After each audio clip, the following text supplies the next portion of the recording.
A lot of people say I don't have room for a fruit tree, I don't have room to grow vegetables, but I think you can do all those things in even the smallest spaces. It's just coming up with the right design, thinking about how you do it and fitting it all in really.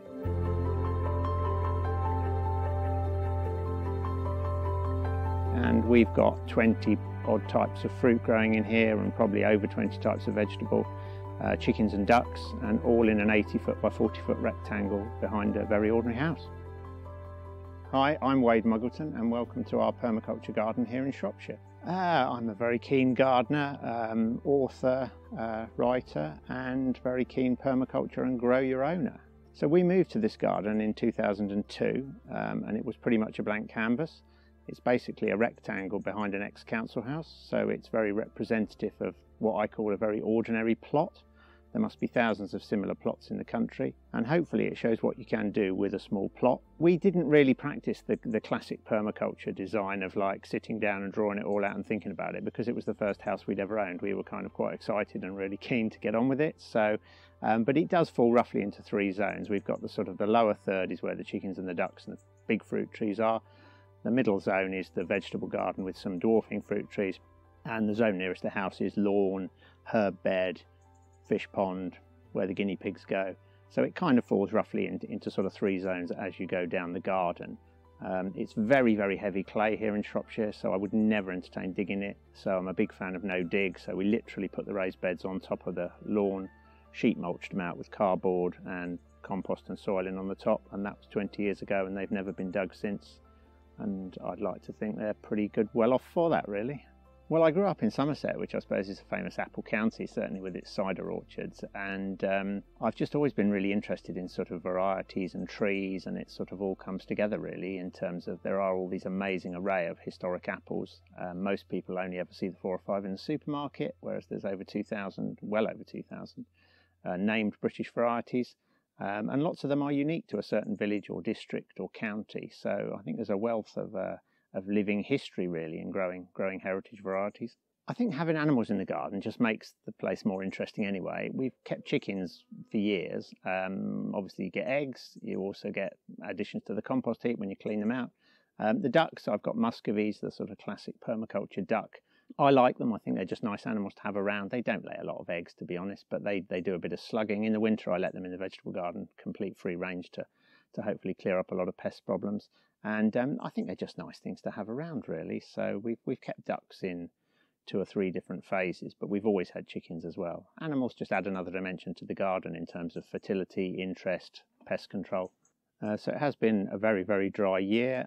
We try to sort of harvest water in the garden off at every opportunity we can. We've got 6 water butts and we've got a slightly unusual system of using an old underground septic tank that's now derelict. So we pipe water off the roofs into this tank all winter underground, and then with a pump we can draw it back out. So I haven't used a hose or a tap this year in the garden.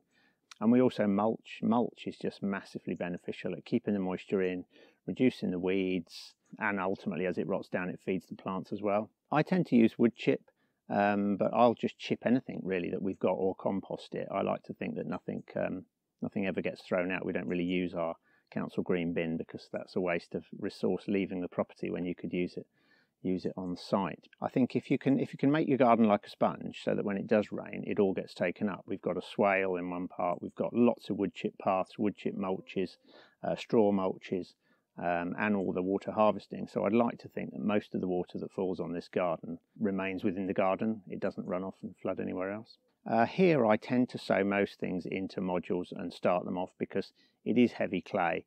There is a bit of a slug problem. So if you put tiny things out, they get hammered. I think if you get them to a certain size before they go out. We're also 600 feet here up in the Shropshire Hills, so the season comes a bit later. It can be still quite chilly in March, April, even sometimes into early May. So by using the 2 greenhouses as the sort of engine room of the garden, we get lots of things going. So if you came here in spring, it is chocker with the greenhouses, with things waiting to go outside when the weather is right. But yeah, direct sowing can be problematic with slugs, so I'm a big fan of giving them a head start. Yeah, I think when I started, I probably was if you can't eat it, we don't grow it sort of approach. But I have mellowed massively in terms of pollinators and wildlife and insects, and thinking the value of having all these other creatures in the garden. It's amazing for bumblebees, honeybees, hoverflies.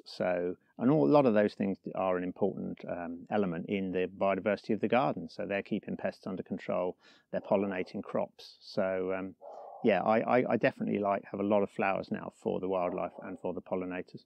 We have had reasonable sweet corn crops here. As I say, we are at 600 feet. It is a bit exposed, but they're probably going to be a bit small this year because of the dry weather. But we usually get a crop, and there's nothing like picking them, taking them inside and eating them within 20 minutes of them being on the plant. You'll never replicate that with a bought one that's been off the plant for several days. The thing with growing crops of any sort in gardening is that in any year you will have some things will have a good year and some things will not have such a good year. This year the potatoes have been the best ever. The tomato crop looks really impressive, but the beans and the brassicas haven't been so good. In other years, other things have better years. So I think that's why diversity is king. If you grow lots and lots of different things, you will always get a harvest, whereas the Irish potato famine should be the all-time lesson against monoculture. I think raised beds are great because it takes the digging and the hard work and the sort of unpleasant element out of gardening. So I'm a massive fan of no-dig raised beds. They also break the garden into manageable chunks. And when it comes to growing, it's like grow what you like. I think there's sometimes a sort of an idea that the old boys on the allotments that thou shalt grow sprouts, potatoes, carrots and onions. But personally, I dislike sprouts intensely, so I don't grow sprouts. But it's like grow what you like. I love picking my own tomatoes. I think that is probably the highlight of the gardening year, is when you pick your own tomatoes and eat them when they're still warm. And people say it's not worth growing potatoes because they're cheap, but I love unearthing your own potatoes. Commercial potato growing is quite environmentally damaging. Lots of soil ends up in the rivers and things. So growing potatoes is really environmental. Yeah, I think when it comes to potatoes, Charlotte is the go-to variety for us. They've just been superb this year. And as an early sort of salad or just generally early potato, they are absolutely fantastic. They were as clean as a whistle this year, no slug damage at all. And yet when it comes to apples, this is May Queen, one of my favourites. It's an old variety from Worcester, 1870s, but it's a fantastic variety. This tree is 18 years old. It's cropped every year since it was 2. It's on an M26 rootstock, so it's not too big. It doesn't dominate the vegetable garden, so it's the right tree in the right place. M26 is, in my opinion, the best rootstock for the smaller garden. I think if you go too small, M9, M27, they're just naturally a bit weedy anyway, but M26 has got enough vigour to give you a decent tree, but it won't get enormous. My book, the Orchard book, came out earlier this year, and I tried to distill 20 years of messing about with orchards and fruit trees and things into a book. So that was my lockdown project, really, was to try and capture it all in a book. Yeah, I mean, we've got 30 odd varieties of apple here in the garden, and I've got another 75 at my orchard up the road, so I've got about 105 varieties altogether. We do end up with a huge amount of apples, but we make juice out of most of them. So we have a village press, and I've got a little pasteurizer, so we make maybe 120 bottles of apple juice a year, put them in a cupboard in the shed. As a result of that, we hardly ever buy orange juice anymore. I did manage to sell a few boxes to a cider maker one year, so yeah, I absolutely try and utilise as many as possible, but equally I'm not averse to leaving a few on the floor for the wildlife. When the winter comes, the field fares and the redwings come in and feed on them, and it's a great sight. So always leave a bit for nature.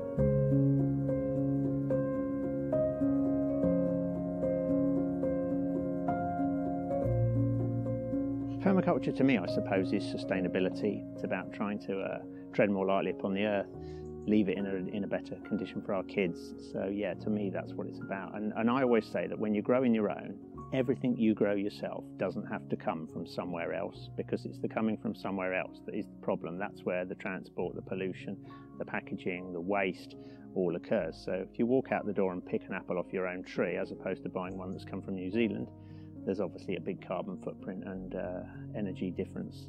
So we've had a lot of people visit the garden over the years as a permaculture demonstration site, and through the National Open Garden Scheme, where the village open gardens, and ours is one of those that's open. But people often say to me, they come up to me and they say, it's lovely, but it must be such a lot of work, in a slightly condescending. And I that really winds me up, because I think it's not work. I never once think of it as work, because I enjoy doing it. I would much rather be out here than I would sat in front of the TV. So I think perceptions of work is a funny one. People often think of it as a negative thing, whereas good work is a great thing, I think, for well-being and positivity and activity and fitness and everything. So gardening, as a friend of mine said, gardening is good for the soul, and I think that's right. Enjoy it. It is a wonderful thing, because it is fresh air, exercise, well-being, being outdoors. What could be better?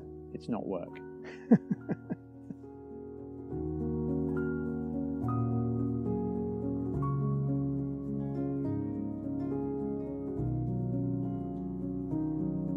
A big thank you to Gardena for supporting the Inspiring Garden series.